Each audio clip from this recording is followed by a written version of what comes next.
Oracle shares under pressure today while the company reported a mixed picture for Q1. The enterprise software firm is falling on Oracle's slowing cloud sales growth.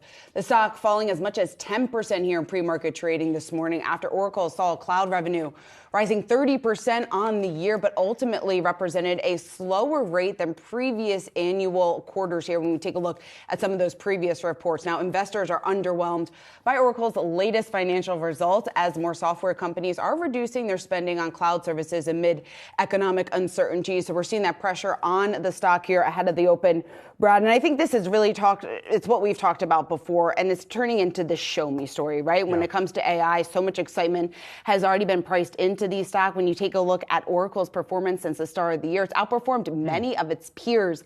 A lot of that because of the hype surrounding AI. And even though we got this pretty dramatic year-over-year growth, when you take a look at some of the cloud numbers here on a constant currency basis, growth of 64% in cloud sales wasn't enough for the street, and we're seeing some of that disappointment reflected in the share move ahead of the open this morning. Yeah, it's particularly interesting, and the two things that really jumped out to me, you were right to start off with one of them, that cloud services growth rate deceleration, and just to put some numbers on that, we saw that come in the fiscal 2024 Q1 at 30% year-over-year growth. Now, compare that to the total that we saw in 2022, that was averaging out at about 47%. So that is going to be something that investors continue to ask questions, really wrap their heads around this morning, and certainly weighing on the stock price reaction. But another thing that really caught my attention was this acknowledgement of Oracle's Gen 2 cloud era really beginning here. And this is their AI pitch here, and this is what they had to say about it. Specifically,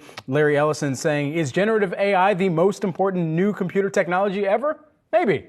But goes on to say that all of this considered, the AI development companies have signed contracts to purchase more than $4 billion of capacity in Oracle's Gen 2 cloud. So this is where investors are going to be paying closer attention to with regard to where they're going to start to see that trickle down to the margins, to the profits at the end of the day, especially for a business that is seeing some of the other elements of that cloud, both licensing and services side, really start to decelerate, at least in the growth that they had come to expect over the last 2 years. Yeah, certainly. And Morgan Stanley pointing exactly that out in their note this morning, reacting to these results. They're saying that these results just raise questions just on the timing of that Gen AI demand turning into revenues, the durability of that growth here across the broader business. So some concerns here just about maybe what that short-term outlook looks like here for Oracle. But still, despite all this and despite the drop that we're seeing in the stock today, the street is pretty positive just on that long-term growth outlook and what exactly that looks like here